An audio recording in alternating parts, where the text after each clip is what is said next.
TV. For in here? A new TV. Yeah, so I'm going to swap. This is how I'm playing it. Yeah. New TV in there. Bring that one. Upgrade here. for the house, honey. We need a better, Well, bigger they don't one. have one in the house. The one out of the house is out back. No, Jesus Christ. I have 6 TVs in there. You have 6 TVs? I think so. In your house? How many TVs does a guy need? No, I have 5. 8. We have 4. That is a lot of TVs. Every bedroom has one, which is 2. And then I have the fucking one out here and then there. So I got, so I got 4. No, TVs have become sort of commodity now. 5. You can pick them up for a deal. You can. Oh, my, like $380. You get a 60-inch 4K TV. Like Costco Really? type thing? No, anywhere. I don't. You're talking to a person who knows literally Like nothing about literally TVs. anywhere. Oh, Like really? Amazon. This would be like a Shenzhen, like China-made a thing. Hisense or whatever, which is now like, I mean, now just as they're good as just anything. as good, if not better, honestly. Like our Samsungs are the ones after Go poo-poo. fuck the levels really changed Yeah. The levels of? on these mics. Oh. Did we not sound good? I feel like I went way up. You sound good. We Yeah, I turned think you we all sound down. We great. turned you down. Maybe my headphones are more. Possible. Do you want your headphones down? Maybe a little bit. Okay. He's wondering- 2 now. Let's see. So What's he's gonna on work? headphone He's on 2. 4. I'm headphone 4. no, his- Headphone 4. Oh. No. That's not true. Yeah. It's It is headphone. true. Yeah. It is true. Yeah, Oh, it's true. fuck. Sorry. Yes. Okay. Yeah, it's true. Dylan, better now? Keep going. Better? Yeah, that's good. Okay, there you go. You're good. Well, listen, we've been recording for at confusing. least a minute now. Oh, good. I thought TVs would be of interest to our listeners. Yeah. What do you think? I think so. I think it'd be good. We need one in here. You do. Like, Yeah. bad. Did Janine share with you the lovely vintage Well, couch you know what yet? she told me she told me tonight. She's like, "Oh, Mike sent me a whole like furniture set." It's like Where this did you find that? Stop surfing Marketplace. Marketplace, of course. It's a vintage Oh, was green, like 70s couch set. He didn't take the memo last week about mattresses and couches, Yeah. eh? No, I didn't. It's not in his house, right? Jeez. No, I already have like a tufted leather couch come in here. Let's go. Oh, really? Yeah. I'm ready. I mean, it's leather's a stretch. It's probably vegan leather. I'll be honest. I really love your garage. You know that. Oh, it's But nice. it is lacking couches. It is. I'm ready. It is. I'm Yeah. ready to squat my butt down on one. I'm ready. Me too. I thought this was actually all going to be living room, and now that I see shelving here, it looks like a proper garage. Wow. Yeah, I just needed like temporary stuff. No, it's good. Does the job perfectly. Yeah, they work pretty good. Welcome to DashBoard. Well, welcome back to DashBoard. Yeah, Ryan. thank you. Thank you. Yeah, yeah, You guys did a welcome good back. job without me. I listened. It was pretty good. There was some mockery. Yeah, a little Light bit. mockery. We were Twice. pretty You did light on listen. you. Twice. I did listen. Wow. Of course I listened. He had to know what we said about him. Come on, guys. Yeah, right? It's true. I couldn't show up here not prepared. I listened to everything. If there's any weird echo, we're back in Dylan's garage. So it's a slightly different environment than we're used to, but we're enjoying it. This week we're flanked by 2 Porsches. Oh, yeah. One that has just come home from a racetrack, and the other which has received its first hand wash in 18 months still? No longer. No, not 18 months. A solid 9. It looks really good. It looks wax it? I fantastic. mean, it looks really good. No. As I said, I still have to have can't Joel believe in, it. get it all done because it's. I don't think it's been waxed in years. It looks It needs a dynamite. little cut and polish. Yeah, Yeah. it does. Yeah, it's Looks good on nothing this light, slides though. off it. Well, I think it looks real good, man. Yeah. Yeah. No, it does. So much better without those awkward winter wheels on. I know. Color pops in here too. I stretch wheels. You guys see how stretch there? It's I mean, I've not a seen them good on the look. car. It's hilarious. Yeah, it's not great. Anyway, yeah, so listen, I did listen. I enjoyed it. Let's quickly just cover the elephant in the room, which is my diesel gas debacle. Nice. Dieselgate. Yeah. Yeah, Dieselgate. Let's go with that. What can Ryan say to redeem himself? Nothing, here? nothing. I don't know if you Nothing. can. other than, I'm telling you, every instinct in my body told me that car was a diesel. The rumble of the engine in the parking garage when I started it made a very specific bum, bum, bum, bum, and I thought diesel. Yep. The torque down low, diesel. The gearing ratios, diesel. Everything told me the car was a diesel. Until I went to put the diesel nozzle in it, and it wouldn't fit.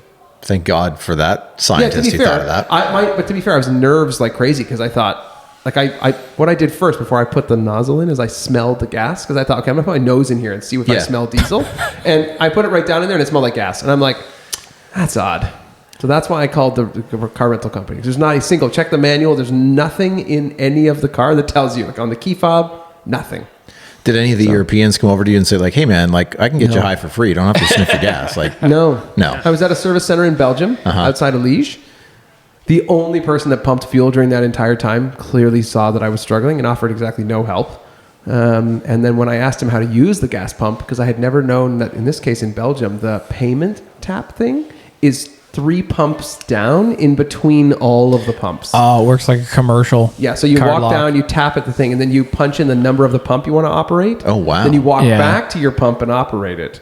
Then when you want your receipt, you walk back down to the machine, type in the pump number you've just pumped, and it prints you a receipt. Yeah. And that's to curb theft of fuel? I have no idea, to be No, honest. we use those here, like Petrocan, like truck fuels. the pass things or whatever. yeah, you go to the kiosk, type in your Yeah. pump Yeah, number, your pump number, boom, and yeah, done. yeah, and what fuel you pumped, or Yeah. what fuel you're going to pump. Excuse Okay. me. Yeah. So anyway, he saw that I was struggling, so it didn't do anything. So we just to be fair to everyone here, like my wife spent 10 minutes on the phone with Enterprise, only to be told the car was dun dun dun Diesel. a diesel, right? Son of a bitch. So then we called again, and I was like, "Hold on, this doesn't feel right to me." And I said, "Can you just investigate a little farther?" And the woman said, "Oh, what does it say on the inside of the gas cap? E5, E10." And I don't know that language, so I was like, "What is that?" She goes, "Oh, that's gas." And I'm like, "Well, good thing we called back." Like, you know, the torque on this car, I can't somehow describe to you. Like, it's like revving to, it maxed out at like 5,000 RPM. So at 3,000, you're like, you're changed. Yeah. Because it's city driving in Europe. Like, you're in third gear by the time you're going like 25 kilometers an hour. You know what I mean? I'm telling you, even when I put the gas in, I told Mike this. I put the gas in for the next hour. My like spidey sense was firing on all cylinders because I thought I had just put gas in a diesel car. Yeah. I was like, this is so weird. Every instinct was wrong. It's so strange. Like, I mean, I've always just assumed that a Jetta there is basically a Jetta here. Sounds like not the case. To be fair, I haven't driven a Golf of this generation because it's the new whatever. Well, update. yeah, But true. there's no way they redline at 5K. I'm telling you, man, it doesn't rev very far. Like, I was shocked. It drove like a diesel. Like, every gear was so short. I was like, it feels like a diesel. Everything. It could be European fuel efficiency, like fleet economy. They may have something different there. I just don't know. We don't even get this car here. Did it still rip on the Autobahn? Like, it didn't. Honestly, you couldn't wind out the gears because they're so short. Okay. But if you push sixth, like at 200 kilometers an hour, sixth gear was running like 3,000 RPM. Okay. Well, Yeah. that's And it probably probably. went up to 5,500. Yeah, yeah. You know what I mean? Interesting. But I only got to 200 on a few downhills because it's not a fast car. No. But I'll be fair. As I repeated on my story, I think Volkswagen Canada needs to take notice and bring back wagons with a manual here. It's just wonderful. What a wonderful experience driving a new car with a manual. So sorry, what other than Mercedes and BMW, what other wagons can you even buy brand new? Here in North America? Not much. Because Cadillac got rid of that, right? So you've got Audi. No, which Audi. is- No, they're done. Well, they No, the don't. RS6, right? Oh, only till this year, I suppose. Yeah, you're right. The 6 Series wagon, yes. Yeah. And then the M5 wagon. And then the True, that- Mercedes E-Class wagon. I Yep. think you can still get an all-roady type wagon with a Mercedes, yes? Yeah, my Yeah, brother. you can. Yeah, There's yeah. somebody who lives around here has one. I really It's like pretty those. sweet. Yeah, I like them. There's not a lot left. I think that's No. it. But in Europe, it's, as I repeat, it's everywhere. Yeah. Everybody has a wagon, I wish. They're so handy. Right? Yeah. I see a lot less of the typical, when I was there, a lot less of the typical Tiguan and a lot more of the Mini Tig, which is like the shorter version, the shorty Tiguan. I love that. It's like the most aesthetically pleasing because they make it shorter there by about a foot, just like they do with the Volkswagen Buzz. I was going to say. We can tie that in nicely. For parking. It's wonderful, right?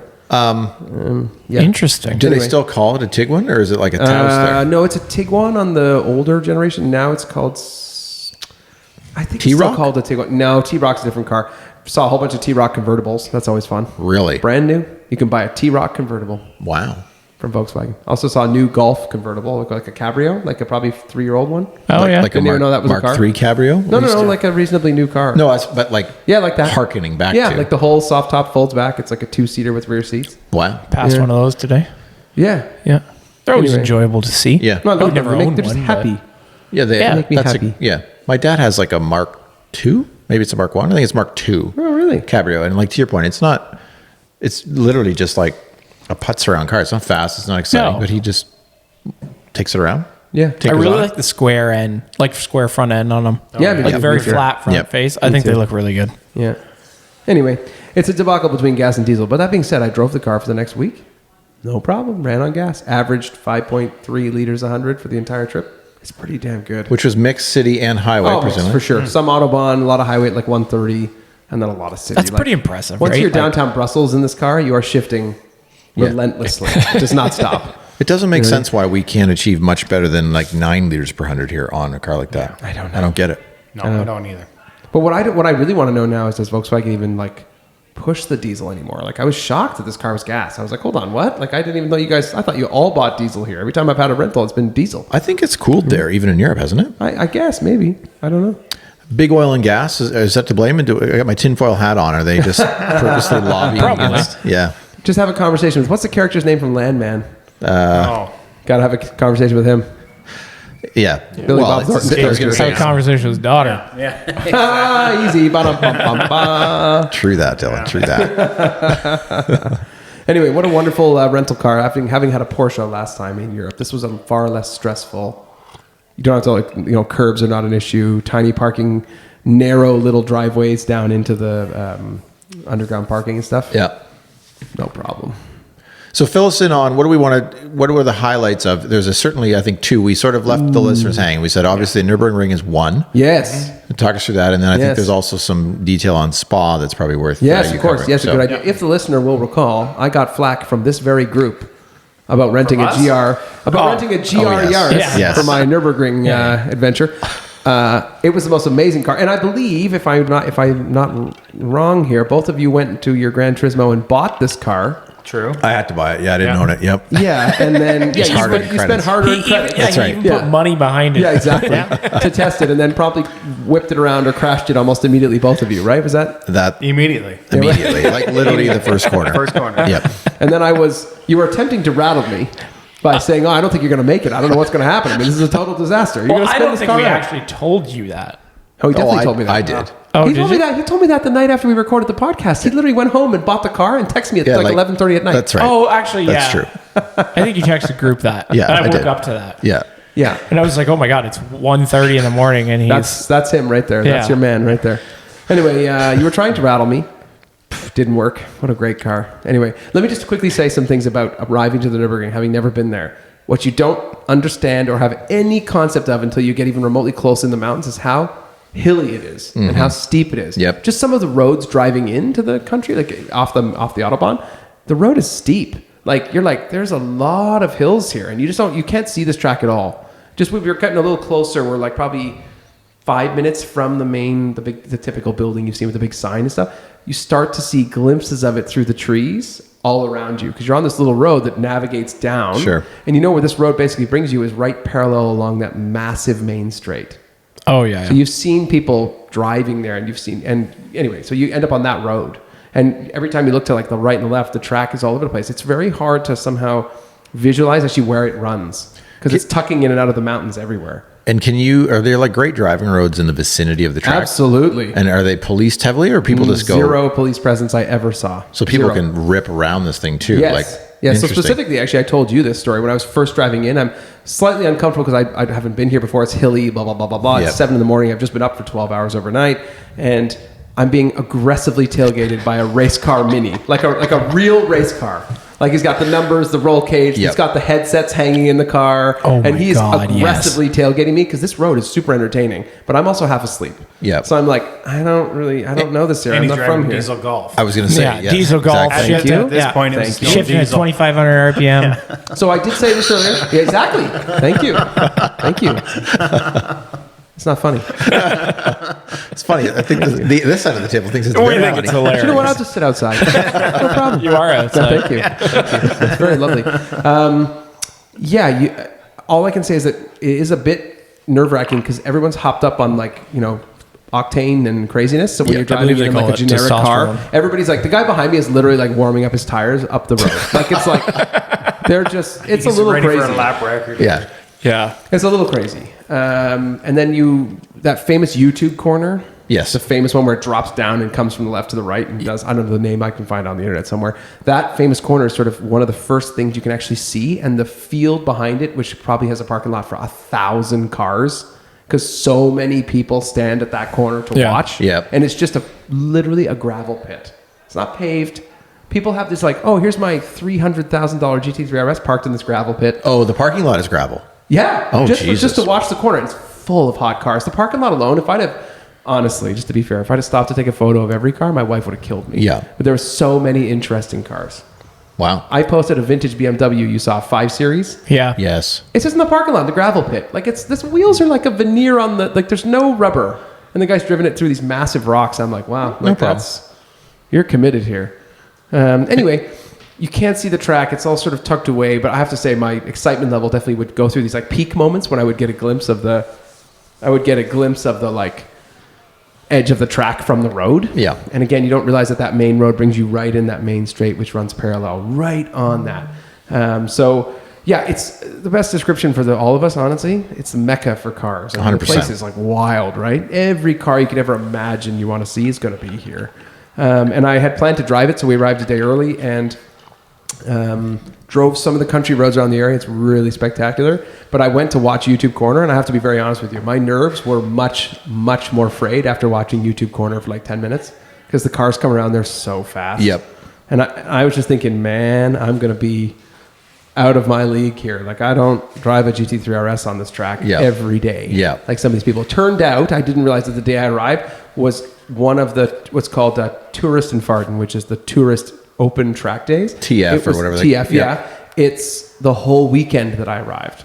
Which only happens like 3 times a year. Oh, interesting. That's what I understand. This is what one of the drivers told me. So, oh yeah, you showed up on a tourist day, so it's as busy as it possibly gets. And I can't somehow, my best description is like, oh, here goes a Golf. Oh, here goes a Pagani. Here goes a, like the mix of cars is just like, doesn't matter. You're sharing the track with some craziness. Mm-hmm. It's just wild. And the elevation change in this place, when you're standing at YouTube Corner, you want to walk up to the top of it, it's probably 150 feet up. It's a big climb. And you want to go that way, it's 150 feet down. Like this drop is dramatic. Well, it's interesting because in the sim laps that Mike and I were running, I mean, I think you're on record. You're saying, you know, I think I'd like to see 170 or 200 or whatever. What was your goal? Well, I thought 170 to 200 would be great. Yeah. So what I noticed on the one lap after 5 crashes that I got to the back half of the track, which is uphill. Yes. Like the GR, all I could do was get to 200. Like, and so clearly, like with a 300 horsepower car, it must be quite steep because it was a lot of steep parts. Yeah. There's a lot of stuff you just can't see over. It's That's wild. surprising because you like, you know, onto your next story, but you assume that Spa is the large elevation change, right? But the Nurburgring, I'm never going to quote it perfectly, but I feel like when they're very proud of the fact that the elevation change is like 300 meters over the lap. Like it's a significant amount. Huge. Yeah. And you just don't realize it. You're driving through this hilly area and you're like, oh, what? Oh, the track is down there. Like it's in that valley down there. And then the next time you see it's going up the hill over here and you're like, what the? Like, I still find it very difficult, even though I haven't been there, to understand the geography. It's confusing. It's all over the place. it's just such a long track. Yes, and you can't quite tell ever where you are. And as you're driving down these side roads, you'll just see these big numbers because each of the corner has a number, and they will put a number on the side of the road, 19. And it's to tell you that if you want to look at corner 19, you park here and you walk into the bush. Oh, interesting. And you will locate it eventually, right? Sometimes it's about a kilometer walk. Sometimes it's only like 500 feet. Like because it's never right against the road. The only part that is the YouTube corner thing. No, not YouTube corner. It's that big straight. Yeah. And then the jump. The jump is yeah. right next to the road. You want to watch the jump, which I did. It's not a problem. You only have to walk probably like 50 feet across the road, and it's right there. Anyway, it's a really just a cool place to go, like just to see it, feel it, understand it a little better. It was pretty amazing. I have a couple of practical experiences before I tell you about driving it, which was interesting. There's a really famous restaurant. Everybody gave me a recommendation. Thank you for that. A place called Piston Klaus. It's like a pub pizza place. It's in the basement of an old house in a little village. We went there, and it's if you walk down the end of this little dead end road it's on. I have to reference here, like the population of this town is probably like 2,500 people. There's nobody there, right? Yep. So you walk down the end of the road, and the main straight of the Nurburgring, that big long where the Audi sports sign is, the famous one, it's right at the end of that road. And I somehow can't give you the perfect audio for this, but I'm sitting there drinking a beer with Amanda, and I thought there was a fighter jet in the area, for real. I thought, oh, there's a jet flying around, like I can hear it. What it turns out is the cars on that straight are going so fast. You hear it, but you hear it for a long time. Yeah. It lasts 10 seconds. Like just the air moving. Yes. That's amazing. Yes, and they were going around, and we're not talking tourist cars anymore. Now we're talking like they're practicing with like, it's probably Manti race cars or something. Yeah. They're screaming down there, and I'm probably half a kilometer away, and I can hear it like it's like, and it's not the engine noise, I hear the wind. Yeah. Very specific, that really specific noise. That was pretty wild, honestly. I wish I could have like audio somehow got a good, it would have been tough. Yeah. Anyway, let's talk about driving it. Yeah, did the Gr Yaris make those noises when you were driving it? Or we weren't Not that I could hear. quite to that level? Having been the only one of us at this table, I think, that's driven this 3-cylinder turbocharged. I think I've driven it. Yeah, Sean, okay, my you've bad. driven I don't know, it. my That's bad. Yeah, I don't know if you I remember guys being- have seen that movie, Gran Turismo, but it's Yes. very real. I was in the wall backwards. I remember driving it. Having been the only one to put my foot on the pedal, Okay, fair enough. Yeah, I believe it actually drove you guys. Yeah. it is a Gr Yaris. It's a fast car. I'm shocked. Sounds good? Sounds pretty good. Yeah. It's not the most exciting noise, but you do hear all the turbo whistles. Yeah, and yeah. It pulls like a freight train. I've just to be reference, it's about 300 horsepower, 3-cylinder, and I'm driving the automatic version, the brand new one, because they released it in an automatic only this year. Same which they did here for the GR Corolla. Yep. Yeah. Which apparently the automatic gearbox does kill a lot of power through the drivetrain. I don't know, I man. bet It it felt does. really fast. It felt fast, and its shifts are like crisp. There's a like, GR Corolla in the neighborhood here. Yeah. I see him White walking one? every I love morning. them. Red one, yeah. I love them. Oh. I think they're awesome. It's really cool. Yeah. Yeah, this is like that, but tinier, and it's a sweet car, right? Yeah, yeah. So prep wise, I booked it from a company called Rent for Ring. It's roll caged Öhlins, full camber, full track setup, sticky tires. Oh, so yeah, okay. This is even further than we thought last week. Yeah, interior fully stripped out, no door panels, nothing. Wow. And then full cage Recaros, full 5-point harness. You are bolted down. You don't have to wear a helmet because the Nurburgring doesn't require a helmet by law or by rules or Yep. regulation. But they, quote, strongly recommend it. Sure. So I put one on. Let me just think about the car in terms of the prep. So the one thing I never really thought of, and I did mention this in my story when I posted it, is they have to remove all of the safety features from modern cars. Yeah, that makes So sense. there's a bunch of lights on the dash, and the guy's like, look, it's just how it goes. Like, we have to pull all of the ADAS. Because Sure. if you Oh, it'd imagine be on this track, chaos. because sometimes on this track, like my experience personally was I'm going 170 and I'm coming up to a corner and a GT3 cuts in front of me and nails the brakes because he's passing me. It's Yeah. going to freak out and be like, you're going to have a the car's gonna collision. have a panic. Yeah, yeah. So, Oh, yeah. So you could actually see on the front bumper where they just hacked things out of the bumper because they're like they cut it clean, but it doesn't matter. They're like, this Sure. has to go. And the guy who owned the company said they just bought these 3 new cars, quote, because they used to bring manuals, and everyone would tell him that they could drive manual, and then destroy his cars rapidly. Yep. So- or money shift them or Yeah, exactly. whatever, Oh, right? people Like- are going to money shift them for sure. And if you ever get the chance to go to Rent for Ring, I can't recommend those guys enough. They were great. Inside the main office, the wall is literally floor to ceiling with body parts of all the cars they've owned over the years that people have crashed. Nice. So it's just like Nice. bumper, fender, wheel. Because they pretty have good. so many people, and they show you a nice, what I would call rattling safety video from dashboard cams of people crashing their Yeah. cars. Like, don't Yeah. be this person. Exactly. Yeah. Yeah, exactly. And I use this line a few times now, and the guy's like, basically like, hey guys, just remember that there's no like driving scout here who's going to give you a contract for being fast. Yep. So don't wreck my car. He's pretty straight up about that. They're not going to pick you up for Le Mans next year. No, exactly. Yeah. Yeah. So Could be a gentleman driver. Could be. Could be. That'd be fun. Yeah. We don't have enough money. I mean, for I was that. going to say, No. I certainly don't. So who can lend it? No, it's a long way off, I think. Anyway, amazing. Going on to the Nurburgring is insane. Just like you imagine it. It's like that roundabout right tight to where you have to go through the line with the ticket. Yep. And this company, what you do is you book the car. They pay for the fuel. You include your track ticket to get on and off. You have a pass. You have it on basically on like a little piece of paper so you can just tap it. And it's all included in the price. So per lap cost, there's a fee up front and then per lap, and it's just all included. So fuel, everything. First of all, let me just comment that driving the car for the first time, it's a legit race car, and I'm driving like down this like city street because it's about a kilometer, or maybe 3/4 of a kilometer from their facility. It feels a little crazy to be driving like a 300 horsepower race car when you're like, I can see why everybody's swerving around, warming up their tires. Yeah. Like it's a little nuts. Anyway, the car is super fast. Again, you just can't, I somehow can't describe it perfectly, but the elevation change of this place is so much greater than I ever thought.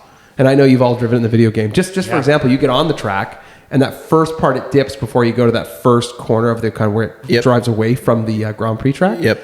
That dip is way steeper than you think. It's funny. It doesn't feel steep in the game because it feels long, Yep. but it's steep. And then I thought my favorite part of the whole circuit was the first probably 10, 15 corners. It's a super nice flow. It's very narrow. It just flows nicely. And then you get onto that plane where you kind of end up on that nice long flat section, and it comes into that hard right-hand corner before you go down through the foxhole. Yep. All of that felt super flowy and natural, but as soon as you leave the foxhole, that hard left They showed us a bunch of videos of why people lose it there. And it's very clear when you're in this little tiny race car looking really steep uphill, all you see is the tree line, and the tree line reads like the corner's not there. The tree line just kind of goes out straight, but the corner is really sharp. left. And I was going through that at like 70. So wow. that would be fast, but you see countless YouTube videos of people wiping it out there and going up over the curb. So on my first lap, 3 yellow flags, and my gut started to tell me that the track was going to end up being shut down because I had seen one car buried in the gravel at that hard right-hand turn before the foxhole, totally sunk, no safety people there. So I pulled off just in time, and they announced the track was going to close. Oh, really? Yeah, so it closed after my first lap. So I actually, the guy from the racetrack is like, or from the Renfrewing, gives you like a phone, like a card with a phone number on it, and he's like, if you have a problem, just dial this number. We answer all the time. So I called and I said, hey man, like I'm leaving the track now because they're closed. What do you want me to do? He's like, oh, no problem. Just come back. It'll be at least half an hour before they reopen. So just drive back to the store. You can just park the car here. I'm like, okay, cool. So I killed half an hour while the other drivers all came back with me. And we got back on. So just for reference, tourist laps on that day are only 5:30 to 7:30 p.m. I got on the track at 5:30, like clockwork. I was off by 6 and then didn't get back on until 6:40. Oh, wow. So your 2 laps were not consecutive. No, you can't. That's tough. Because they force you off anyway, but they're supposed to be, when you dive off, there's supposed to be 2 lanes, one that goes out I'm to going the track. again. Yeah, and then one that goes again. Yeah. And even the go again one was closed because they're like, look, there's just too many accidents. And the track was closed again when I got off next time because there was a car torpedoing. So I told you this story. I passed a guy who's probably going like 10 kilometers an hour on the second lap, and his front left wheel he clearly had destroyed his control arm. The wheel was jumping like left and right. And he was trying to roll it off because the second you stop on track, there's a fee. For tow. Yeah, there's a big fee for tow, and then there's a fee for safety team. Like everything costs money. Yeah, because it's publicly, like it's it's 32 euros or whatever it is to go out there with your car. But this guy's car was totally screwed, and he was trying to get it back. It's spouting off pieces of metal. One of them bounced off the hood of the GR. Really? So when I brought it back, I brought it back. I told the guy, I'm like, look, this happened. He's like, oh, it happens all the time. There's a little mark. Yeah, He's I like, don't don't worry think they're about it. worried Like, about that. no. But he said, let us know if anything happens. Like, yeah, he was they just very want to clear on know. that. Yeah, exactly. So I said, hey, something bounced off here. It's probably a lug nut, like something like that. It was a big, heavy chunk of metal, but small. They cut a hole in the front bumper, so they can't be that fast. No. But the cars are pretty new. Mine had 6,000 kilometers on it. Can you imagine 6,000 race? Yeah. It's like Yeah. 600,000 regular. Yeah. Renfrewing I saw because I spent time there killing time. They had like a full service bay, like a full shop, full team. Yeah, they when I better pulled have back a in, there's full 3 mechanics. manufacturer. Yeah, they're like 3 mechanics working on cars full time. They did a lot of minis, Gr Yaris. They do have a Spider RS. They must change the oil like every 1,000K less. I have no idea. Oh, I doubt. don't even know I was it's gonna that say, I much. doubt they even do it that much. I got to be Just fair let it here. run. I'm not Yeah? sure I floored I this bet. car a whole lot. Like I don't think I did. No way. No, it's really fast, and I'm also, dude. I'm new to this, man. Like I'm not a track driver, so Yeah. And the first time a car goes by you at like 300 kilometers an hour, and you think you're going fast, is humbling. Yeah. You know Oh, what I mean? yeah. Sure. So, and the 3 RS comes by. Yeah, exactly. It's humbling, and also to be very candid, scary because you're like, whoa! Like these guys come up on you so fast, Yeah. and they're telling you the whole time, watch the mirror. You got to be watching the mirror constantly. That's an understatement. You have to watch the mirror relentlessly. Oh, yeah. It's it could wild. just be like a 5 Series BMW, and the guy just lives here and wheels it around this place. Yeah. Sometimes it's a car you don't expect. Well, like all you have to think about is like any of the Le Mans series style stuff where Yeah. you have multiple classes can you running at the imagine? same time, right? Yeah. Like those are professional drivers that stay out of the way of the next class. Yeah. They still get into it. Yeah. And then now you have a whole bunch of amateurs. Yeah. One in a 3 RS, one in a Yaris. Yeah. Like, Yeah. That all being That's said, chaos. if I lived in the area there, you can almost guarantee I'd have a hot hatch, and I would just bomb around there. It'd be so great. You'd and lease that's a a good Golf question. R and just bang it that's a around good the question. track. No, If you live there, I'd what probably would you have a GR Yaris or a GTI. you got 30 grand to spend on a car.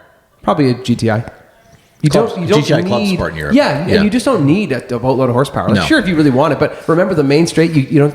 They cut you off. So so just for reference, because I didn't tell you guys this, when you come onto that final straight, the big long straight, you're only allowed to stay on the gas till the Audi Sports sign. Then there is a series of descending speed limits. Yes. And they are strict about their limits. They're like, Okay. sorry, it's 130, 100, 70, and off.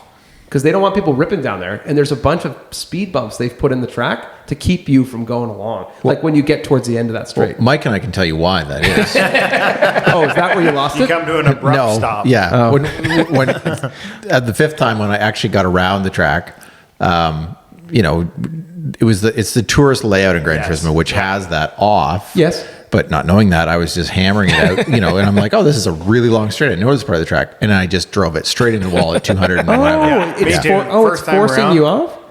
Well, it's Did you get forcing you off?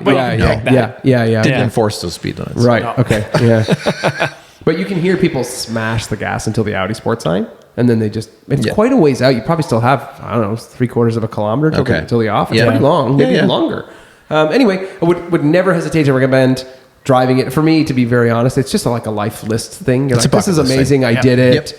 For reference, 697 euros was exactly what I thought it was going to be, and it's what it was. Roughly speaking, you pay 250 euros for sort of the upfront fees, which is the tickets, the fuel, and then every lap is 150 euros. So it gets cheaper as you spend more time. Let's just be honest. And they'll let you. They don't care. Like, drive as many laps as you want until the car runs out of gas. You just pay per lap, and they have a scanner in the car, so they just know every time you tapped through. They just know you've tapped in 9 times. Yep. No problem. And honestly, like, we're going to get into this a little later, but having just done a little bit of track work last week, I don't think that's that expensive anymore because I had to get there. Yeah. I burned an entire tank of fuel. Yeah. No, it's really not that expensive.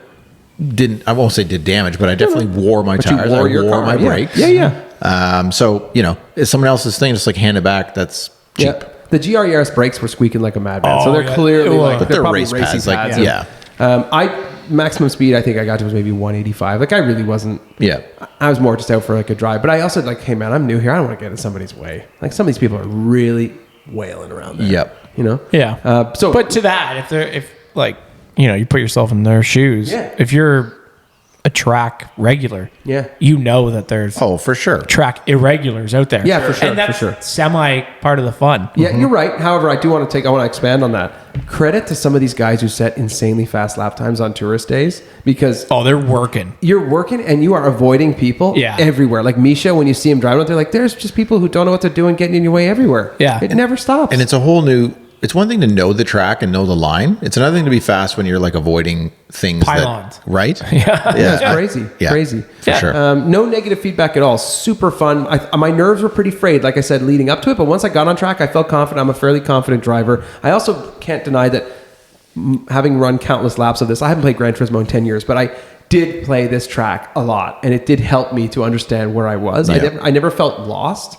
Going through the carousel was pretty cool just to say you did it. We were given pretty strict guidance. So like, look, if you're approaching the carousel and there's a car that's fast, sorry, but you should drive on the outside. Right, don't go down. But if there's not somebody behind you, you can take the dip and go through the concrete. Yep. And about 80 kilometers an hour is where I felt pretty comfortable. Some other comments just on cars I saw on the track. Some of the most what I would have arguably said that the most common car was probably like a 1 Series diesel. Really? There was tons of diesels. 1 Series, they puff black smoke. Like, they're like the typical 1 Series hatchback. We don't get them here. I was going to say, it's like we a two-door definitely don't car get those. with a hatch. Well, yeah, I suppose. But they're quite ubiquitous in Europe as a diesel. And they're all over the track. And they're heavily modded, and they're just wheeling these things hard. Well, they probably... We get the, I-28? Well, we used to get the 128 and the 135. Yeah, so it's like those. that, Yep. but it's a hatch. I like those. It's like that, but it's a hatch. Yeah, but those were a little... I don't know what the right word is, but they're a bit neutered. Like, those cars always felt... The 135 is actually a great car. They're just hard to find. Yeah, but remember when they launched here we had the 235M yes, sport that's later. thing. I'm talking, these are older gens. Yeah, These are those are tiny little... I kind of like that. Yeah. I'm sure those diesels are tuned within an inch of their life and just absolutely pouring fuel and boost. And they're awesome is what they are. And they beat you. They just blow your doors off. They're so fast.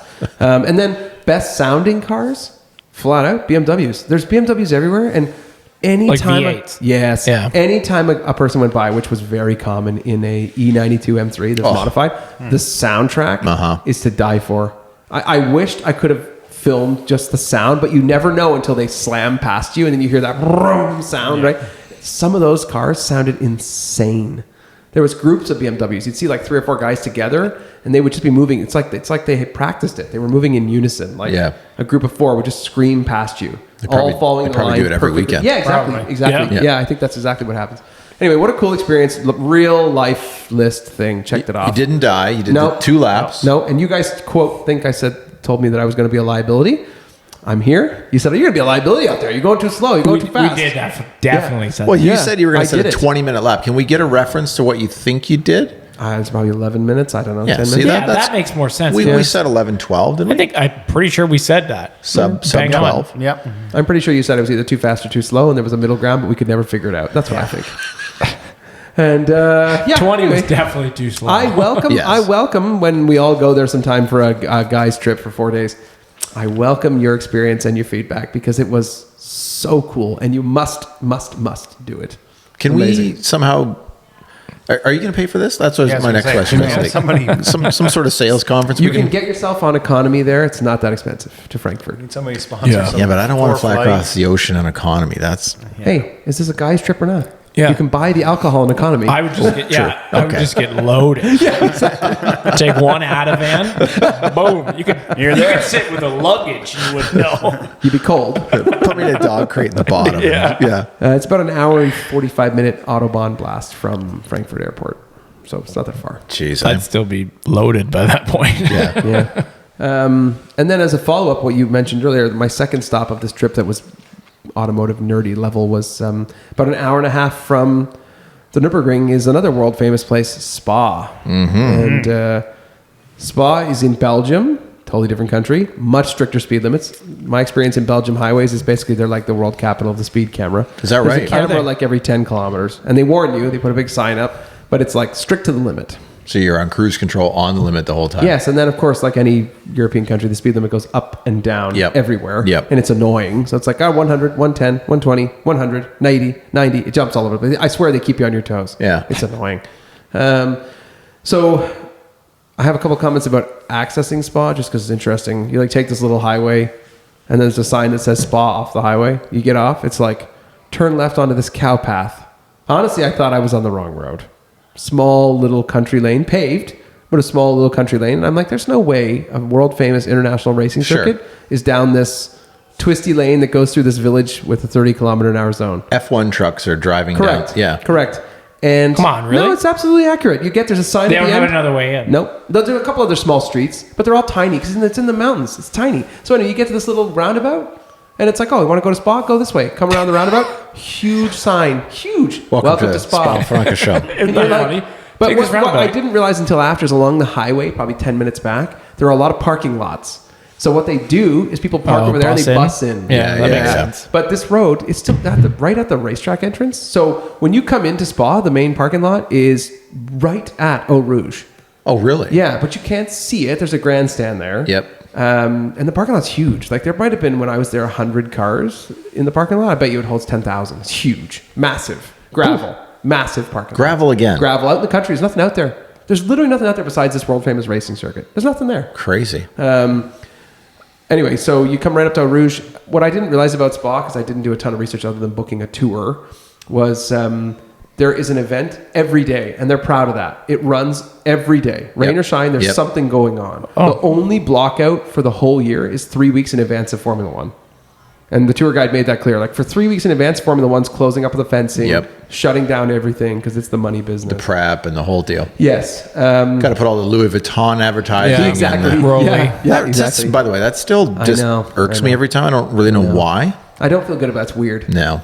Yeah. I'm okay now. I'll come around. I like Louis Vuitton, but I'll come around on just the branding's different for me. That's all. I'm so used to what it was. I'm sort of getting used to the tag thing, but Yeah. I think I'm just maybe just a curmudgeon. Where's the Rolex You are clock? such a curmudgeon. That's I a know. great word for him. I know. Oh, it is. Yeah. We should have a new segment called the curmudgeon. Yeah, I'll say the tag doesn't really bother me at all. No, I'm over it. It's I'm over fine. it. Yeah. But Well, anyway, carry on. No, Sorry. you're good. You're good. No, it's so good. I'm just going to pass this feedback. If anyone's thinking of going there, Spa is free. Just walk in anytime, no cost. They don't care. Walk around. It's public access. really, Yep. I mean, you sit in the grandstands. go down Proud this- to tell you that. Like we're open every day. Walk in, no problem. There's no gate, no nothing. People just there's a gate for truck racetrack of the access. common You man. can just walk through a tunnel and you're there. Wow. And it's a small little pedestrian tunnel. So access is one direction. So there's a green light and a red light at each end, and the cars wait, and they all go through a tiny little tunnel. Yep. And then the pedestrian tunnel runs right next to it. It's tiny. You can't somehow imagine how like this road is tiny. it's a loud tunnel. Because Yeah. it's mostly just like people going into the pits, like to park in the back. and Yeah, stuff. yeah. The trucks, I'm sure, come in through a different Sure. tunnel. Yeah. But anyway, we did a behind the scenes tour worth every penny, €14. Shout out to my wonderful old French tour guide, Gayton. What a nice guy. Gayton, the artist. What a great guy. And 14 euros well spent, in my opinion. So he took us. Did you tip him?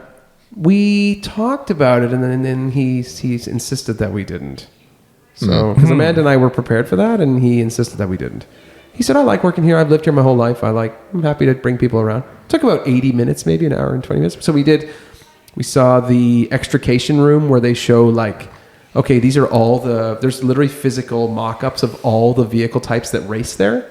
And this is where the ambulance crews and the EMTs practice to pull people out of cars. So there was a 963 shell that's been manufactured by Porsche. It's there. A Formula One shell with the halo. They're all pre-made parts that have been made by each of the racing series. So they showed us that to see in behind the scenes. We went to the medical room, went to the race control room, went to the F1, media room. Yep. Went to all where there's on the top of this building, there must be 100 interview rooms. It's just a long hallway. You put your sign on it, the BBC, and you have this little tiny room as the drivers go up and down to talk to people. Went out on the podium. I've been to a couple of podiums now. I don't find it overly exciting, but it's neat to see the view, what they get to see. Yeah. And then did you jump up and down? I did not, but some of the people in my tour were pretty keen to take the staged photos. They were pretty excited about that.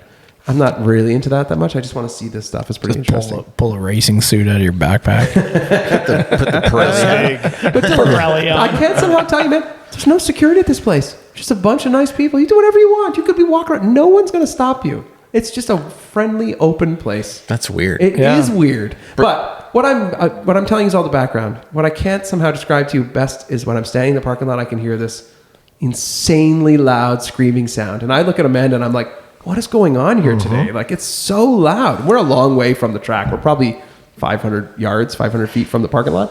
And I'm listening. I'm like, man, that is loud. That's some serious race cars. So I checked the spa calendar. Oh, the only thing on the calendar today is Pagani. So I'm like, whoa, is it a Pagani? And then our tour guide proceeds to tell us that, oh, you came on a special day because Pagani's here. They're only here usually one day a year. And they have paid extra for, number one, privacy. Yes. And number two, to break the sound limits. Nice. Oh, so that's well beyond the sound limits. Isn't that interesting? Yeah, and they pay, he quoted, handsomely for that. Good for them. It kind of speaks to the way the world works, though. It's those are the rules, but if you got enough money, there is no rules. Yeah. Correct. Yeah. Which you always hear about these things at Laguna Seca. They have 2 days a year where you can break the limits and you have to pay a lot of money, right? Yeah. So anyway, my first moment of realizing that we were about to see some serious hardware, I was like, oh, baby, this is going to be something here. And that shot that I took, which has become sort of my Instagram reel here that took off, was the first time I walked up to the track with the tour guide. He said, let's go up on this grandstand and have a look. You're just like, oh, wait. And he was trying to talk, and he just kept saying, guys, we're going to have to keep moving because we're never going to get the whole tour in because I know everyone's distracted by this. But in this tour, you are supposed to get pit lane access also. However, Pagani paid to close the pit lane. Sure. Yeah. And he said that there are definitely celebrities and people that don't want to be known in this crowd. Yeah. So for reference, there were 7 Huayra Rs. A Bugatti. There's a Bugatti Sirius race car. I think it's called a Divolo or something like that. So I saw that. And then there was one Chiron and a whole bunch of really rare 90s and 2000s Le Mans style cars. So can I just quickly ask? Those were pretty cool. They're crazy. Certainly the net income bracket in terms of Pagani owners and Bugatti, there's an overlap there, but there's no affiliation between the two companies. No. Right? I understand now that the Chirons that we saw were owners' cars who had come to this Huayra driving experience, and those were their vehicles. Oh, so it's I drove the Chiron and someone brought my Pagani here, so we're just going to take... It's not someone. Pagani brought your Huayra because this is part of their track-only system. They're not road legal. So they drive their rigs in and unload all with their teams. I feel like they could make us gentleman drivers. Yeah, crazy, man. for sure. It's crazy. Lord. I have had the pleasure of going to V10 Formula One twice. This is the best I've ever heard since V10 Formula One. 15 years sounded ago. It's incredible. Basically, it sounded unbelievable. You can see in my video that my tour guide is plugging his ears. I don't blame him for that. He's lived here a long time. It's really loud. Your ears began to hurt. Wow. And when we were up in the medical building, cars would go by and you would get that weird audio bounce where it would bounce between buildings, and you would hear the car go by, and then you would get the bounce 2 more times, and your ears were like, this is really painful. It's really loud because it's bouncing around. Yeah. I didn't didn't get a chance to like meet him or see him, but Mick Schumacher was there. Does he- His car was in the parking lot. What is he like? He was with the Wyra He has crew. a- He was okay. no, I don't think he owns one. He's probably invited to drive it. Sure. There's a really famous guy on Instagram. It's Mike Shin. He's a real famous investor / car collector. He owns, I think, 12 Paganis or something. So he was there. Is that the guy that took delivery of like the last, not Zonda, but what's at Could be. Pebble last fall? You see his pictures. There's like it's him and like 12 Paganis. Like he's got a serious collection I of think things. that's the guy. Yeah, so he was there, and then the YouTube celebrity that I couldn't miss was Shmee running around. Oh, dear He was- Jesus. and I took a picture of his orange. Hi, guys. I'm What's his name? Shmee. Shmee. Yeah, I don't have any like bad blood for Shmee. I'm just not really a fan, so it's all good. I'm like whatever. I just But find him incredibly annoying. I don't know why. I'm sure he was invited there by one of these rich people to drive the car. He was in full race suit. It Sure. said Shmee 150 right on his suit. We were snuck up to the second floor above the pit lane because the tour guide was like, I'll see if I can get you close so you guys can have a look. And we spent probably 15 minutes just like, because they were just pulling all the cars out after the session over lunch to take a photo on the track. And you've seen the photo on the internet. It's pretty famous. Yeah, yeah. Like it blew up the Pagani web page or the Instagram when they posted this photo of all Right. 7 of these cars. So Shmee was there running around with a couple of these rich guys. I'm sure he was just Is he a driver like at heart though? I don't know. Okay. Yeah, he was there. I don't either. I don't watch stuff anymore, but I just never took him for like a serious. Yeah. Like Mr. JWW, I think has some skill behind a Don't know. All I know is I did take a photo of his orange Focus RS in the parking lot. Shmee's Shmee, because that's his like. commuter thing. No, I don't know if it's a commuter. I think he has a collection of Focus RSs. I think. Really? He's got like 3. It's the heritage one in orange, so it's like that special color. You couldn't miss it. He's got always those personalized license plates, and there was a lot of Yeah. kids photographing it. Yeah. So I took a picture of it and I posted on my story. It was on, it was kind of bordering on insensitive, but honestly, when you're going to the knife fight and you don't own a knife, just bring the spoon. There's Yeah. no point. Yeah. Your Ferrari here. Man, Sorry, that's man. that's No. true. These cars are like 15 Ferraris each. That's You know true. what I mean? Like, so it's pretty amazing to see. We got to see them reasonably close, and then all those classics. So we get to over lunch. We went up top and we had lunch upstairs, and we were just like sitting on that patio watching all these guys. It was apparently there was a spa event that just happened called Spa Classics, where it's a bunch of like classic racing from 60s cars, 70s, 80s, 90s, 2000s, and it's all the rich people who've bought all the retired race Sure. cars. Yep. And we got to watch a whole bunch of crazy stuff rip around there, which was like the most probably impressive noise was one of the original like V12 Aston. What's a car? Vanquish Le Mans cars, like one of those. Oh, wow. These things are crazy. They Yeah. scream, right? And then you get a bunch of open top like BMWs and Porsches, and we're talking heads out of the car, no roll Yeah. cage, like that style, right? Some crazy stuff. Anyways, an amazing day. Spa again. It's just an amazing circuit. Eau Rouge is. I don't know how best to. I always thought it was steep, but then when you're standing at the bottom of it, it's 10x that. so steep. You Yeah. can't see anything. So someone, when they talk about like in Formula One, they always hear those comments like, "Oh, the real test of a driver is can you keep it flat through Eau Rouge?" Because you don't know where you're going. No, I now understand perfectly why that demands a huge amount of respect. Yeah. because it is terrifying. I remember watching. It's so steep.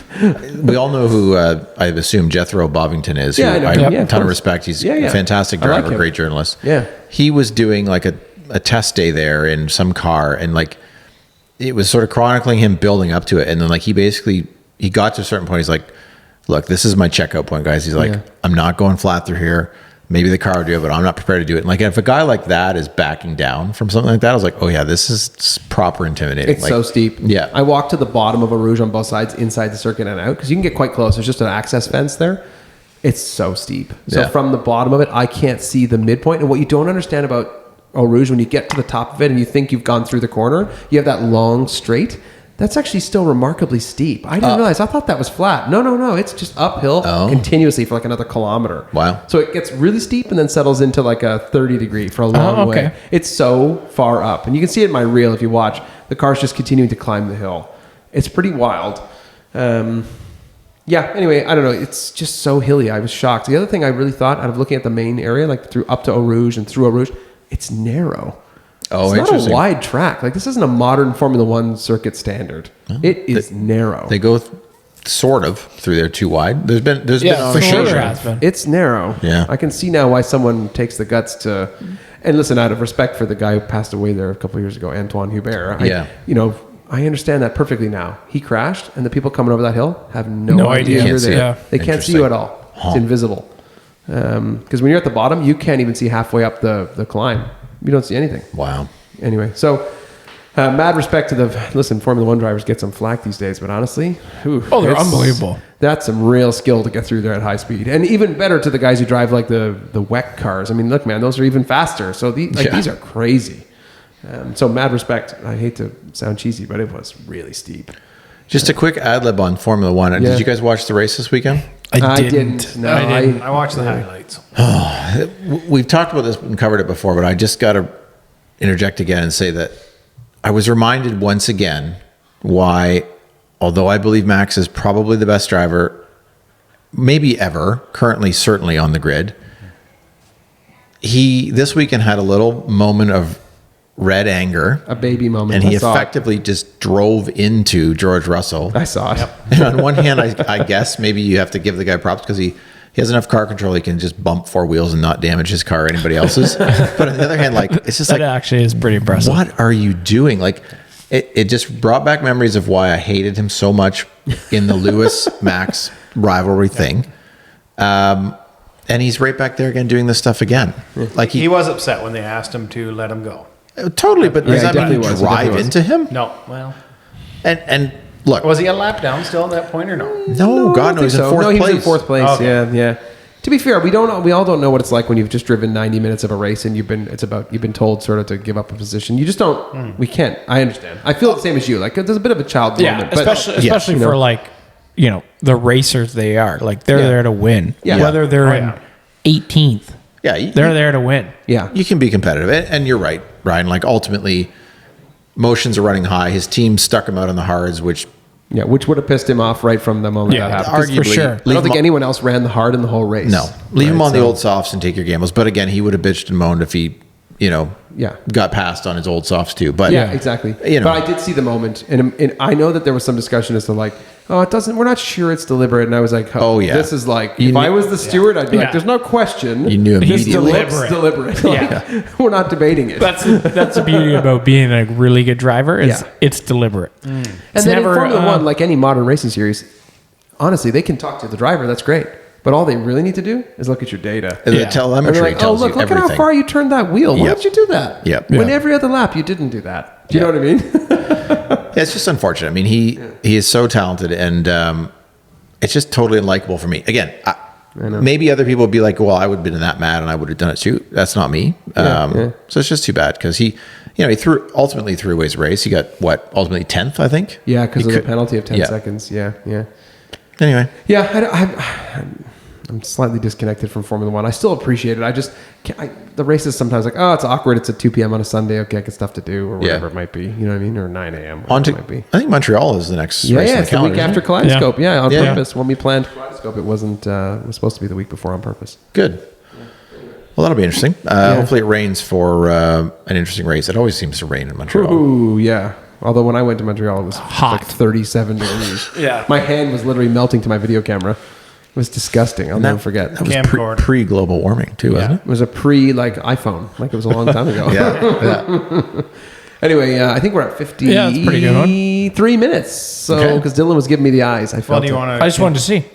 Continue the race theme and tell us about your track day, Shawn? You want to drop that in?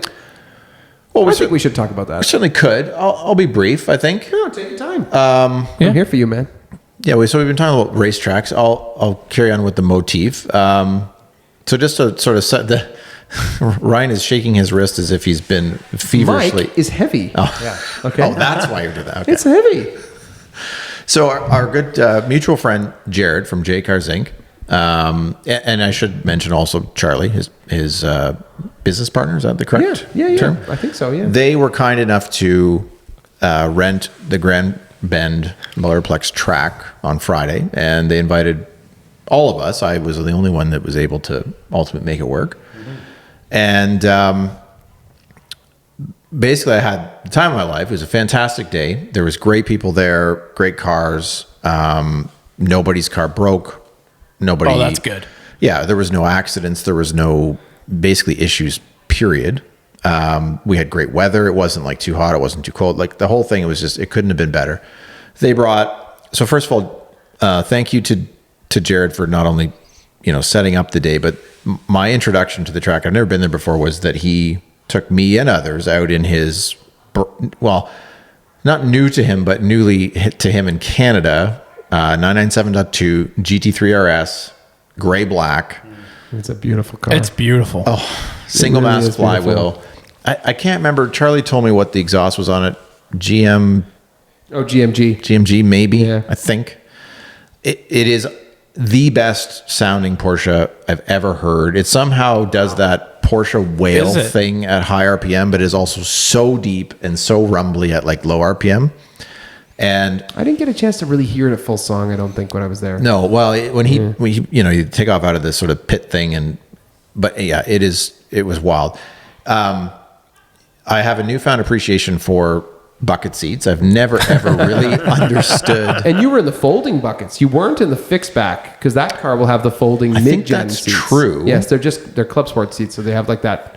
That's kind of a nice touch. Yeah, but they're not leather. They're like Alcantara. Yeah, I know what you mean. No, it's not Alcantara. It's like that waterproof material. It's like almost like neoprene from Club Sport cars. Maybe you're right, because Yeah. now that you say that, it didn't actually look exactly like It's not Alcantara. No, it's not. Okay. Yeah. So yeah, another point. This car is not just a 997.2 GT3 RS. It's a Club Sport, which you couldn't get in Canada. Yeah. Full cage, Yeah. single mass flywheel, again, the full interior, and it's carbon everywhere. And it's a 37-ish thousand kilometer example. Yeah. But it looks brand new inside. Yeah.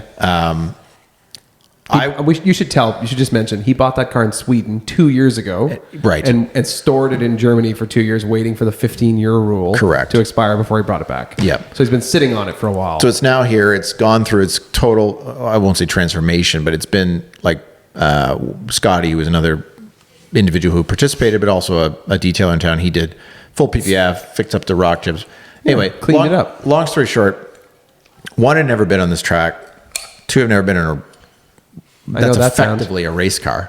What? I said, I know that sound, Dylan. Popping open a beer over there. Yeah. And it's a sort of closed, short-ish technical type track, but there's this one section that's a bit of an S chicane that you can take at quite high speed. And I mean, basically I don't know if he was flat, but he sort of, you take this left S at like 100 and I don't know, 35 or 40. And I was just shocked. And I mean, he kept his foot in. I was like, oh my God. And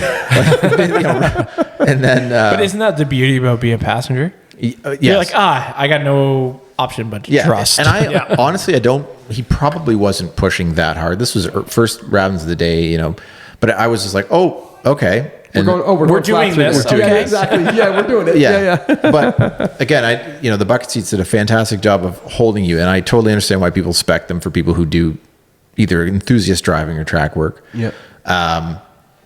And so then I went out with a couple. So I then took my own car out. A guy that we know from town has a 997 GT3. He'd been there before. He sat shotgun, gave me some pointers. I honestly thought I was going out there to sort of just very, very gingerly putt around. I mean, you guys know how I am with my car. Don't like to necessarily, I mean, I drive it hard, but I don't abuse it. I don't like to beat the shit out of the brakes. I'd like it to be clean. Yeah, but I feel like when you're like up against it, you're like, yeah, I'm going to push it. Well, that's exactly what happened, Dill. So funny thing. Yeah. And I mean, Ryan I have that feeling with you. Ryan can give you his own opinion. We ended up going out for a few laps, but yeah, I've never aspired to be sort of mediocre at much in my life. So I believe that. Well, that is some self-praise. I've ever heard it right there. Yeah. Oh yeah. No, that's a compliment. I went out, sort of, started to learn the line, got some tips, got some pointers, and basically flogged the car for the whole day. It was flawless, I will say. I do think that I wasn't absolutely on the limit with the brakes. I was trying not to overheat things, and you take 2-3 laps and kind of take a slower pace one and let things cool. But ton of fun. It was just a great experience. I mean, the car certainly is more capable than I am, but I was just already impressed by how much grip there is and how much speed you can carry and things where you're like, well, I would never do that on the street, one. Yeah, no. And two, even if you did, like you'd be in jail. So hit high 180s on the back straight. Mm-hmm. That's pretty good because it's not a big track. No, it's not. No, it's not. No. We need to explain this as the opposite of the ring or spa. Yeah, for sure. Effectively, it is. It's just an old airfield, right? It's one of those. Been converted. It's an airfield. Yeah. Yeah. It's 2 runways that crisscrossed, and they made it into a track. Yeah, and there's like Correct. some turn the taxi lanes into whatever. But Yeah, exactly. And I don't know.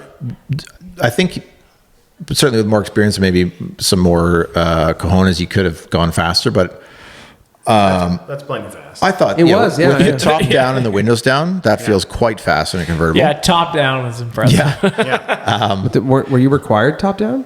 No, but okay. the rule was if you had the top down, you had to also have the windows down. Right, So okay, there was yes. no protection from the elements. You were living it. Yeah. Okay. And then the back What's that straight. rule? Why is that? I don't really know. I'm not Somebody sure. just made it up, and everyone's like, yeah. Extrication? I don't know. Like if you roll this car, is it easier to get you out if there's no glass smashed everywhere? I don't know. Could be. Could I be. don't know. You were the only convertible? No, there was another. there No, was a the couple, Spider yeah. was out there. The Yeah, 91 yeah. Spider, which I Like- did. Charlie took me for a ride in. Go ahead, Dale. If you did roll it, you have the pop up. Yeah, Roll thing. I Yeah, have he's got brakes them. Yeah, he's behind. got them. Yeah. And I did ask that question to Jared because I just didn't know. I was like, do I have to have a helmet? Like, can you run this convertible? He's like, oh yeah, it's fine. So yeah, the fastest part of the track is the back straight, and then you brake, and then you make this sort of long right-handed. It's probably torture on the front tires because you're carrying between 90 and 100 kilometers an hour, and then you accelerate into this fast left-hander, and then by the end of what would be like the sort of front straight, you're probably doing 150. Yeah. And then you break into like a tight right-hander, and then then you into like the technical section. Yeah, But- Mike knew that because you Yep, seem to I- know the circuit. Yeah, I was up there on a track day before. Yeah, Mike yeah, was yeah. running his 996 when he had it. Yeah. Turbo. Is that right? Yep. Non-turbo. No, non-turbo. The 50th non-turbo. Oh, that's right. Yeah. yeah. But But you did X51. have a turbo, did you not? No. Oh, God, I feel like you had a turbo. No. No.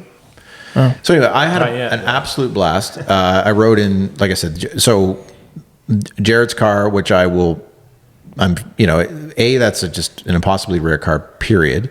I got home that night and my youngest child, who is my only son, he's currently obsessed with cars, and he, love before we that. go to bed, he picks up one of his cars and brings, and he play with love it. that.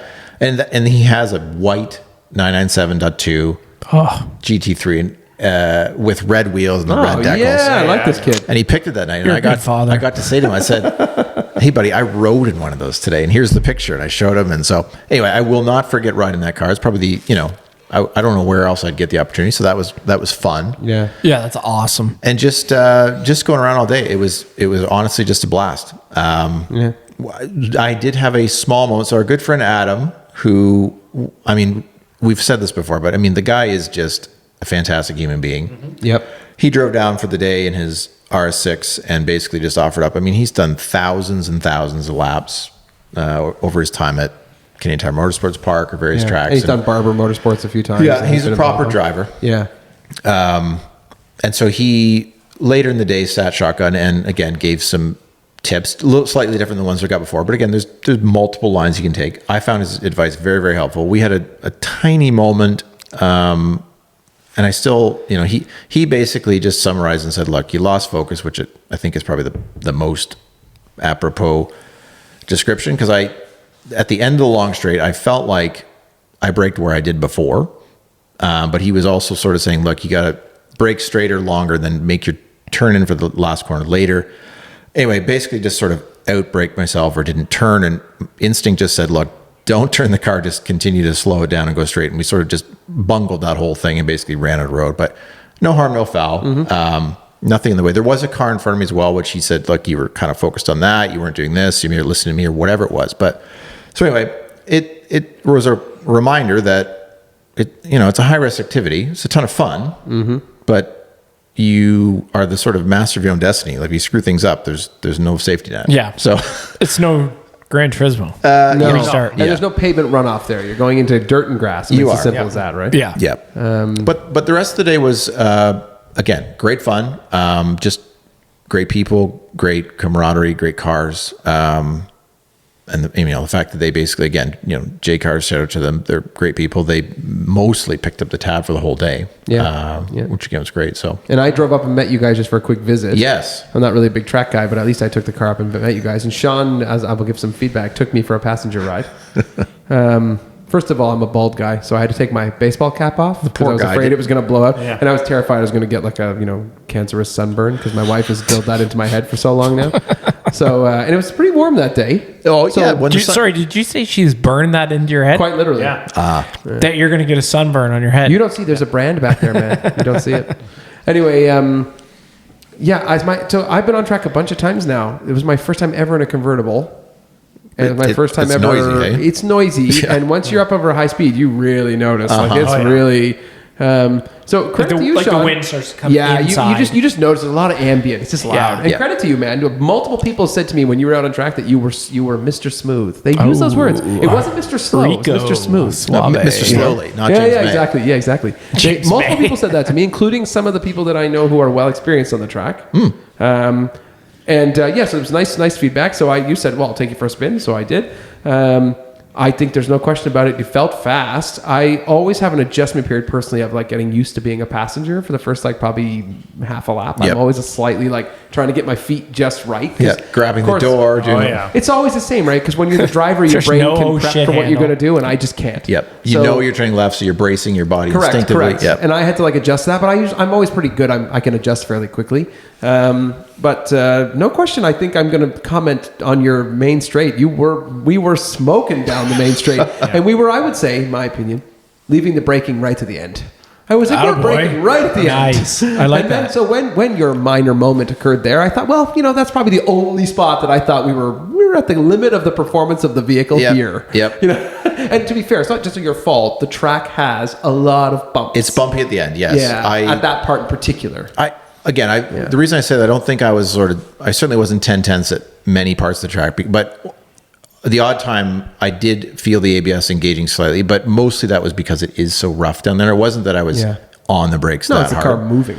Yeah. And I mean, this is my baby. It's not a track weapon that I can just throw away. So Not like, yet. yeah. Like in those corners where, I certainly wasn't trying to, roll I didn't hear much tire squeal all day. I was trying to stay within what I felt was a reasonable You limit. weren't driving it hard Sorry, enough that- you heard No. some?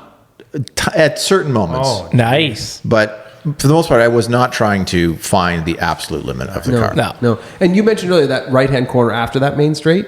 It does kind of feel like the never-ending right-hand corner. Like it does. It's almost a bit like of a sweeper. Is it a full 180? It must be. No. Yeah, no, it would be. Yeah, I it would be thought it because was. you do all the way 180, and then you get over to the right-hand side to set yourself up for that left. To the left. Yep. You were fast through there. It felt sprightly. Yeah. You I was weren't- like, we you are weren't moving kind of here. jumping that kink. No, see, Like when I was there, you'd come out of the straight And you just hang fire out over right. that. You just kick yourself off of that kink. Yeah. Yeah, and then set you up for the front straight. yeah. So your wheels up over the curb. Oh, the whole thing's Mike flying has across. 996 6 inches in the air. Yeah. Oh, probably. There's a I don't know about that. well, The tires were squealing. It is. That's funny. There is a big. It's not just the curb. Like if you cut It's that the whole corner at all. camber. Yeah, there's a big dip in the track there. Okay. And the guy that I rode with first, and in fact, Jared did the same thing. He hammered the curb and the car. I mean, his car's stiff. Yeah. It slightly shifted right, and then you just carry on. Yeah. I did the same thing, and like it's a bit unnerving because if you're pointed sort of straight, it's okay. But if you've got any steering lock on when you hit that bump, like the car's shifting, and then you're turning. Yeah. And when I rode with Adam, he said, no, don't do that. He said, it upsets the balance of the car. He said, you're not gaining any time. He said, take the center section here, get your turning done in the middle of the track. So I started doing, I'm not trying to beat the thing up, but again, you're carrying 130, 135, maybe 140 through there. Hit a bump and the car shifts aggressively right. Yeah. And then you run on a road if you're not lined up properly. Yeah, fair enough. It's a risk I didn't need to take. It felt fast through there. It was. Having been on that circuit now only with you, because I've done other tracks, but not that one. It's not the most flowy of tracks. No. But Well, they had to cram it in there. Yeah, It's and a I think small thing. like the little S kink, the little S chicane. That part's thing. fun. Yeah, you can get it pretty good. I always found after that there's a right hand turn. As the passenger, I just couldn't read the line correctly. I was really struggling because we kept like, okay, we're going out wide, but you had it right. I didn't get any training on it. I didn't have any practice. Like I was like, this feels like a weird approach into this corner. Yeah. But I think it's what everybody was sort of doing. And you're right, they were. Now, again, to his credit, after you and I rode together, Adam rode with me, and he said, no, I would do that. And he took a tighter line. And he said, you want to be, anyway. carry more speed out. Yeah, boring the listener here. But like I was, again, trying to take that sort of sweeping to set. And he's like, nope, this is, how you do it. And so he was great. He came out for a beer after. He had to go home to his family, and we all did the same. But it was fantastic to have him out there for the day. He, one quick story. You guys know he's a car nut, but he's also like a golf racing kind of enthusiast. His garage has some golf memorabilia. there's some cans of like, 110 octane Yeah, or he whatever. told me. Yeah, so he goes up to the guys like, hey, can I have this? And it was like in mint condition, like Yeah. it's brand new. And so he's like, no, we don't usually give those away. It's And an he oil goes, can, right? I think it was high test gas. Oh, gas. I Yeah, think. yeah. And he goes, hey, look at my garage. He shows him a picture. He's like, you understand that I have to have this. And the guy goes, yeah, okay. Okay. So I like that. his lesson for the group, because he's sort of the old elderly statesman of the group. Yeah. He said, listen, in life, if you do not ask, you will not get. I totally agree. Yeah. And I think that's true. It's a wild lesson to like actually learn, right? Yeah. Mm-hmm. Like you can hear it all the time, but Yeah. once you experience it, Yep. it's wild. That was pretty cool. So kudos to you, man. You really wheeled the car pretty hard. And just for credit on this podcast, because not everybody will know your car. You have a 6-speed manual Boxer GTS 4-liter car. Yes. So it's you were Yeah. having to actually shift, and it's not just something you can just put your foot on and Yeah. Oh yeah, Yeah. it was a full driver involvement engagement. Yeah. I think I told the listeners I put a valve controller in the car a couple weeks ago. Oh yeah. It was wide open all day, and again, I did not shy away from certainly the brakes. I am somewhat mechanically sympathetic to, but on the engine side, my foot was on the floor as often and as frequently as it could be all day long. Did not Nice. care. It felt fast. Yeah. It feels particularly fast because it's open top. You really feel it. The end of the wind's back whipping. straight, it's just like the Does wind does it feel pretty light at the end? no, it actually felt quite stable all day. Really? Yep, And the PS4S held up well. I mean, they really. it did. Yeah. Yep. These Did look you, healthy. We looked at them. Leave with like hot rubber all over the back fender? Nope. I thought again I'd be like Really? I thought I'd go home like streaked with rubber debris and all kinds of stuff in the car. It was just the most brake dust I've ever seen. The car was filthy. You almost had to stop halfway home to wash it. I was going to ask about your anxiety level when you got home because I did call you Yes. and I said, "Hey, how much did you rush to wash your car?" And you were like, "Honestly, I just don't have any energy left. I think your endorphins had like come off the high." Yes. And you were like, "I can't wash my car right now because I'm just so exhausted from the sun and the driving." I describe, and honestly, yes, that's a good description because Ryan did call me and I really did want to wash the car, but I knew literally it. Yeah. between the repeated sort of adrenaline highs and then lows when you come off, Yeah. and then the sun all day, and we were up at 6 a.m. We left at 7 or whatever. Yeah. Like I just felt empty when I got home Yeah, you just drained. in a good way. But I watched it Saturday night. It took me 3.5 hours. Oh my God. You're kidding me. Well, the wheels had to be done. Oh, The exterior wheels had to be off? done. No, but they are going to come off. Mike actually did suggest that. He said, "I bet you he took the wheels They off." are coming off before Kaleidoscope. Yeah. Don't worry. The interior was full of dust, as you might expect. Yeah. So that had to be done too. Yeah. It was a whole deal. When I arrived at like lunch hour-ish, how many times have you been on track already? 3 or 4 times probably? At least 3, maybe 4. The inside Oh, barrels wow. of his wheels Nice. were pretty black when I got Oh there. yeah, Typical Porsche That's steel beauty. brakes. They shed like crazy. they certainly do. Yeah. And Well, I remember Mike telling me that he had about half a tire tread on the back Fenders, yeah. on the back fenders. Yeah. yeah, He Yeah. had Oh, yeah. just schmelted Hot them rubber? off. Oh yeah, the rubber was like hanging off the edge of the tire. What tire was it back then, Mike? Flying out I when had he's leaving. Pirellis on it. Pirellis. Yeah. Yeah. Oh yeah, they were hot. Oh, well, if you look at mine now, like I now know if I'm going to buy a used car, I know what a racetrack tire looks like. It's marbled, I would say, is the Sure. best Yes. description. Yep, exactly. But I did not delaminate or have any. no. Like they're fine. I took a look at them. I actually thought they looked pretty good. Well, I drove it on Sunday and a bit, Okay. Yeah. or just Sunday, I guess. So I have put some road miles on and probably got rid of some of that. Yeah. Even one after mine were fine. Yeah. A month later, you wouldn't even know. Yeah, Good. that's it because you wear it all off. Yeah. Good. So the really I think critical question here is now that you've done it once, gonna do it again? Well, the answer is yes. The clear answer is yes. What I would actually really like to do is have a 981 GT4 to just Beat with up. with You buckets. mean next to this car? Yeah. Oh, really? Oh, Yeah, yeah. Wow. Hot take with Shawn. Somebody starts sending him some. He's probably. Oh, wait. Hold on. I'm just thinking about this. I'm processing. Have you already subscribed to the Bring a Trailer emails? Well, I think I already was. Oh, I see. What are they rolling for right now? 130 probably. Yeah, that's about Yeah. right. So this is not a short-term goal. This is a long-term goal. But yeah, will I go to another one this year? Probably not. Yeah. But certainly if I can sneak one in a year and get out, Yeah. I mean, again, I had the best day. It was Because fantastic. you're a big like I don't want to say sim racer, but you spend a lot of time playing Gran Turismo and stuff. So this is for you like a real life. You're realizing the actual. Yeah. And, and we've talked about this. Like, I mean, I'm not throwing shade at you, but like you've talked about the fact that you like looking at the car, keeping the car clean, enjoying the car for what it is. Yeah. I've always been about driving a car. Yeah. This one in particular too now. So this was just, again, kind of eye-opening for me. Like, I'm a 50-50 guy. Yeah. I've said this before. 50% of my enjoyment is looking at it. 50% is driving it. Yep. Yeah. Street driving it. And just the credit for me here, to be very fair, is I went to this track day and did not go on track with my car. he was. I'm mostly there just to be social and hang out. I enjoy the community. I just don't want anything to do with driving my car on there. I'm good. And it was fun. Quite happy like here. everyone drooled over your car, did the thing that the Mint car does. But you were absolutely, you're like, nope, not going on. I'm good. And you even offered a bunch of people offered to take me. The only person I took up for the ride was Shawn. I only went with the newbie. I'm like, guy with the thought I was guy's gonna take it the easy higher on risk of hurting me. Yeah, right. No, I didn't think that. No, Even I know Shawn good enough to know. Like, No, I didn't think that. No. But I thought I was probably pretty I'd get in the safe car with with him. him, though. He's Yeah, not sure. an idiot. Well, he knew I. Oh no, I'd want to get in the car with Yes. the idiot. I'm not sure I'd go with Dylan.